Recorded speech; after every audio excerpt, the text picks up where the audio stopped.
Hello everyone, welcome to my class.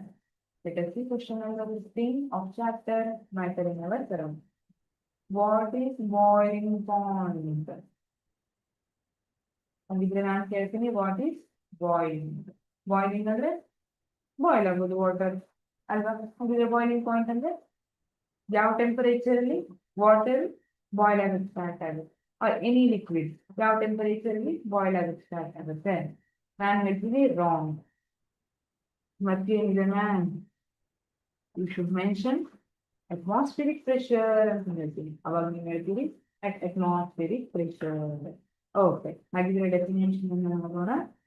The temperature at which a liquid starts boiling at the atmospheric pressure is known as boiling point. ಹಾಗಿದ್ರೆ boiling point ಅಂದ್ರೆ ಏನು? ಯಾವ temperature ಅಲ್ಲಿ liquid boil ಆಗಕ್ಕೆ start ಆಗುತ್ತೆ. But the pressure condition ಏನಿದೆ atmospheric pressure. ಯಾವುದೇ extra ಬೇರೆ ಪ್ರೆಷರ್ ಅಲ್ಲಿ ಇರಬಾರ್ದು. ಅಟ್ಮಾಸ್ಫಿರಿಕ್ ಪ್ರೆಷರ್, ಅಟ್ಮಾಸ್ಫಿಯರ್ ಏನ್ ಪ್ರೆಷರ್ ಅಪ್ಲೈ ಮಾಡ್ತಿದಲ್ಲ ಅದೇ ಕಾನ್ಸ್ಟೆಂಟ್ ಅಟ್ಮಾಸ್ಫಿರಿಕ್ ಪ್ರೆಷರ್ ಇರಬೇಕು. ಆ ಟೈಮಲ್ಲಿ ಬಾಯ್ಲ್ ಆಗಕ್ಕೆ ಎಷ್ಟು ಟೆಂಪರೇಚರ್ ಬೇಕಲ್ಲ ಅದನ್ನ ಏನಂತ ಕರಿತೀವಿ? ಬಾಯ್ಲಿಂಗ್ ಪಾಯಿಂಟ್ ಅಂತ ಕರಿತೀವಿ. ಫಾರ್ ಎಕ್ಸಾಂಪಲ್, ವಾಟರ್ ಅನ್ನ ಹೀಟ್ ಮಾಡಕ್ಕೆ ಸ್ಟಾರ್ಟ್ ಮಾಡ್ತೀನಿ, ಟೆಂಪರೇಚರ್ ಇನ್ಕ್ರೀಸ್ ಆಗ್ತಾ ಇದೆ, then it reaches 100 degree Celsius.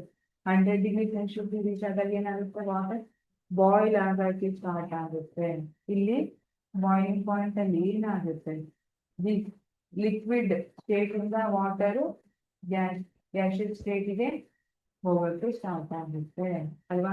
Changing it state from liquid to gaseous state.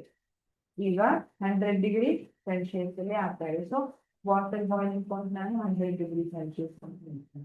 ಅದೇ ತರ ನಾವು ಬೇರೆ ಬೇರೆ ಲಿಕ್ವಿಡ್ ಇಥೆನಾಲ್, ಅಸಿಟೋನ್, ಈ ತರ ಬೇರೆ ಬೇರೆ ಲಿಕ್ವಿಡ್ ಅನ್ನ ಕನ್ಸಿಡರ್ ಮಾಡಿದಾಗ ಅದ್ರ ಬಾಯ್ಲಿಂಗ್ ಪಾಯಿಂಟ್ ಕೂಡ ಬೇರೆ ಬೇರೆ ಇರುತ್ತೆ.